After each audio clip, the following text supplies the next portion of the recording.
Now, no pressure for our last keynote speaker, but we've had two great women, as Sarah said. We're now going to introduce a great man to come and give our final keynote of the morning. So Paul Dixon, who is Global Head of Public Sector for Capgemini Events. Over to you, Paul. Thank you. Well, good morning, and thank you for giving me just a few minutes of your time. Kat and Sarah, really inspirational words, and it's a genuine privilege to share the stage with you. And it's my pleasure to speak to all of you about innovation. So, as you can see, I need introduction, unlike my colleagues on the stage, but my name is Paul Dixon. I'm the Global Head of Public Sector at Capgemini Invent. And like my colleagues here, I'm really excited about innovation and the opportunity that it presents to us. Innovation is about problem solving. I am a problem solver. You are problem solvers. And it's about applying ideas to make things better for real people. It's how transformational change happens and starts. We're on the cusp of huge revolutions in society, in the economy, right down to individually how we live and work. In fact, of course, now is the slowest pace that change will ever happen. Globally, you know we're facing great challenges, a shifting geopolitical situation, reaching right up into space, the impact of climate change, the need for new energy sources, food and water security, and none of those issues will wait. So set in the context of innovation, the government has two key roles to play. Firstly, to shape the innovation environment for the UK, for companies like mine, but also to adopt innovation to drive improvements in the public services, which we're really talking about here today. And we need to innovate now. I know that innovation is really hard, especially in government, but the innovation genie isn't going back in the bottle. And people reasonably expect that government can provide services as cheaply and efficiently as the private sector. But without adopting innovative technologies, those key responsibilities of government like healthcare, like welfare, defense, they're simply going to be unaffordable. So ladies and gentlemen, at Capgemini, it is our great privilege to be a key partner for government, helping you to innovate. Capgemini is the biggest provider of technology services to UK government. We partner with civil servants and departments across Whitehall and beyond, and we work with governments worldwide.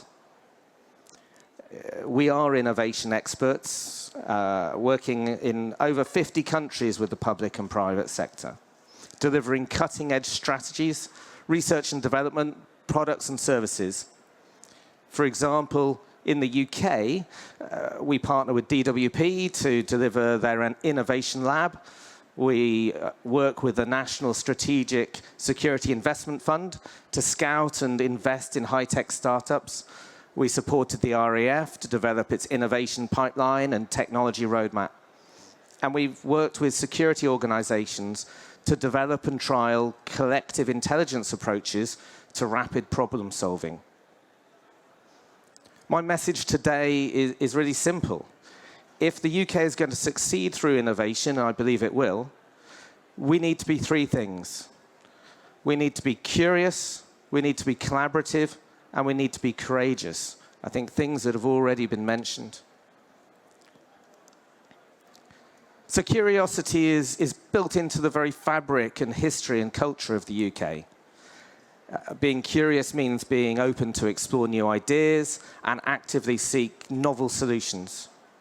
It's how we discover new possibilities and opportunities. It's about questioning pre-existing assumptions.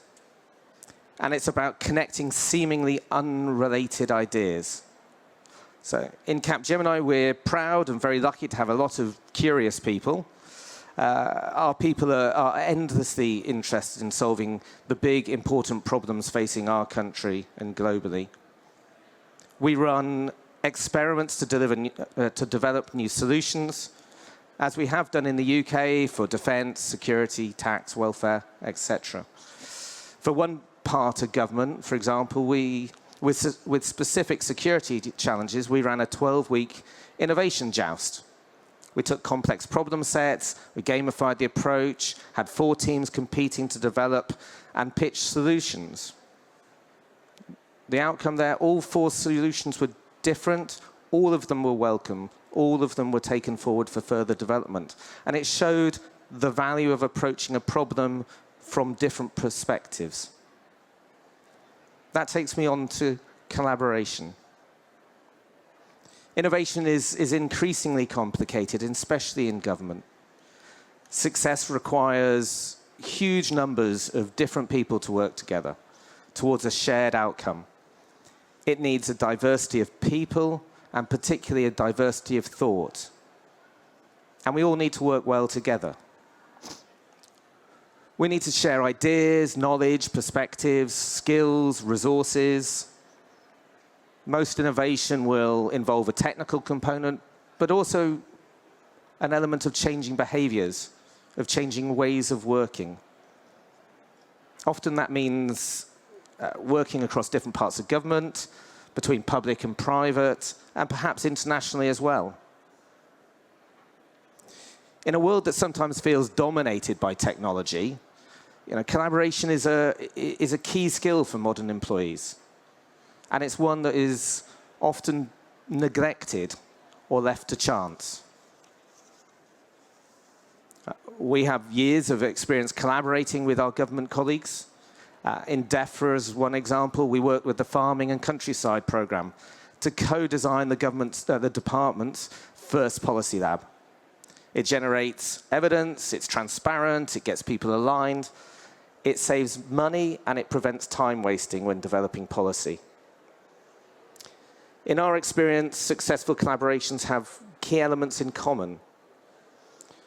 A clarity in roles and purpose, mutual trust and openness, and the right people who hopefully enjoy working together and who collaborate well.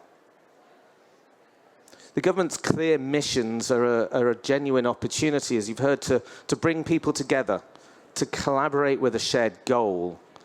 But it is up to all of you to make that happen. So that's curiosity and collaboration. What about courage? So as the Wizard of Oz said to the Cowardly Lion, true courage is in facing danger when you are afraid.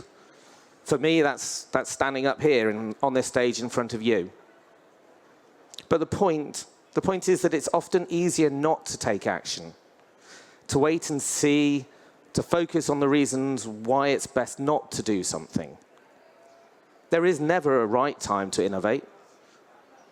Innovation often happens out of necessity, from urgency in crises and during times of great uncertainty. We saw that during the COVID pandemic.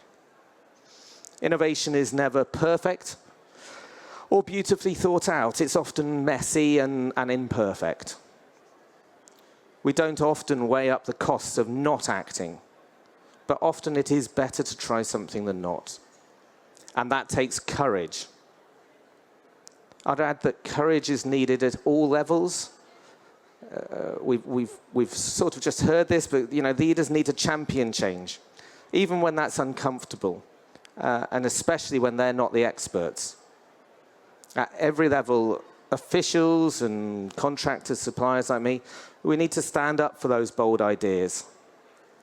We need to encourage new ideas from as diverse a range of people as possible, to create those inclusive environments and to champion the ideas of the often unheard. AI is a great example of the choices to be made between acting courageously or being too slow and losing advantage. Capgemini is a leader in AI. We provide solutions and services to the UK government, the public and private sector globally. We're investing 2 billion euros over 3 years into AI. We have a team of more than 4,000 AI professionals globally, more than 500 in the UK. And we're recognized by bodies like Gartner, Forrester, Everest as a star performer in data and AI. Since its inception, we've been really proud to have worked with the government's AI Security Institute to help them deliver at pace.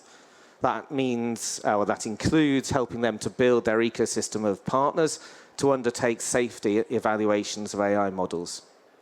But we also have direct experience of building innovative AI tools ourselves. In the UK, we have recently developed AI-enabled patent-pending approaches to accelerate bioengineering, breakthroughs including enhanced plastic degradation and faster drug discovery. Around the world, governments are adopting AI solutions to detect fraud, to monitor resource usage, to improve education systems, and much, much more. The opportunities are endless, and the future is coming, and it's coming really fast. So I'll take a second at this point to invite you to pay a visit to our stand. It's in the center of the hall. It's not very discreet. You really can't miss it. But do please come and engage in our demos, explore our innovation, our AI use cases, or just to get a free coffee. Get there quickly, because I worry we will run out of cups. In conclusion, ladies and gentlemen, innovation is not just about new technology. It is about new ways of working.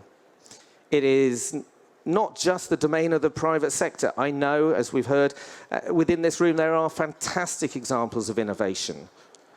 And throughout history, this country, the British government, has made extraordinary progress by innovating in challenging times. You can look back at the welfare state and the NHS post the Second World War, the breakthroughs that happened here during COVID in science, medicine, and technology.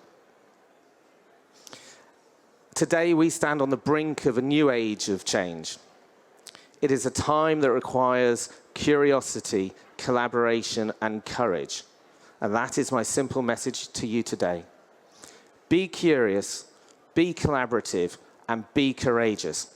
It is all of your moment to shine. And if you and your teams and your departments can be all three, then I believe we can really make a difference. So I'd just like to say I'm genuinely excited by the fantastic speakers we have lined up over the next 2 days.